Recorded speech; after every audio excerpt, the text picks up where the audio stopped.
பூமியின் மிகப்பெரிய வெப்பமான சகாரா பாலைவனம் ஆண்டுதோறும் வேகமாக வளர்ந்து வருகிறது. இது விளைநிலங்களை அழித்து கிணறுகளை வறண்டு போக செய்து பல தலைமுறைகளாக அங்கு வாழ்ந்து வந்த குடும்பங்களை வெளியேற்றுகிறது. இந்த சிக்கலை எதிர்கொள்ள ஆப்பிரிக்க மக்கள் ஒரு துணிச்சலான முடிவை எடுத்துள்ளனர். அவர்கள் கான்கிரீட் அல்லது உருக்கினால் அல்ல, மாறாக உயிருள்ள மரங்களை வளர்த்து ஒரு பெரிய சுவரை உருவாக்க திட்டமிட்டுள்ளனர். இதுதான் கிரேட் கிரீன் வால் என்று அழைக்கப்படுகிறது. அட்லாண்டிக் கடற்கரையிலிருந்து செங்கடல் வரை சுமார் 5000 மைல் தூரத்திற்கு காடுகள், புல்வெளிகள் மற்றும் விளைநிலங்களை இணைத்து ஆப்பிரிக்காவை குறுக்காக இணைப்பதே இதன் நோக்கமாகும். இந்த கனவு புர்கினா பாசோ நாட்டின் புரட்சியாளர் தோமஸ் சங்கரவாலால் முதலில் கற்பனை செய்யப்பட்டது. 2007ஆம் ஆண்டில் ஆப்பிரிக்க ஒன்றியம் இதனை அதிகாரப்பூர்வமாக தொடங்கியது. சகாரா பாலைவனத்திற்கு தெற்கே உள்ள வறண்ட நிலப்பகுதியான சஹேல் பகுதியில் இந்த திட்டம் செயல்படுத்தப்படுகிறது. நீண்ட கால வறட்சி மற்றும் பரவி வரும் பாலைவனத்தால் இங்கிருந்த மண் தன் வளத்தை இழந்து விட்டது.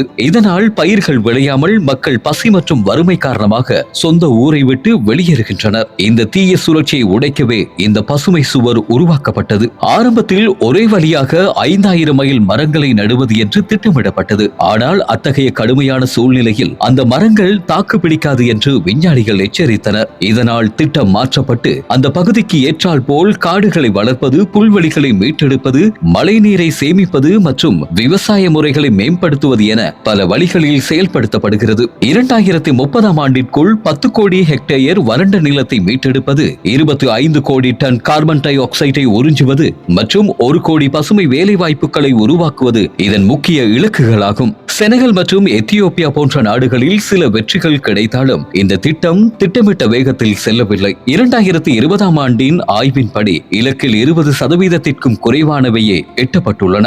மேலும் வாக்களிக்கப்பட்ட கோடிக்கணக்கான நிதியில் மிகவும் குறைவான தொகையே சரியான நேரத்தில் வந்து சேர்ந்துள்ளது. பெரிய விளம்பரங்களை விட சாதாரண மக்களின் வாழ்வாதாரத்தை மேம்படுத்தும் சிறிய வேலை வாய்ப்புகளும் சமூக தோட்டங்களும் மட்டுமே நிரந்தர மாற்றத்தை கொண்டு வரும் என்று ஆய்வுகள் கூறுகின்றன. சீனா கடந்த 50 ஆண்டுகளாக பாலைவனத்தை தடுக்க 6600 கோடி மரங்களை நட்டு அதன் வனப்பகுதியில் 5% 14% உயர்த்தியுள்ளது.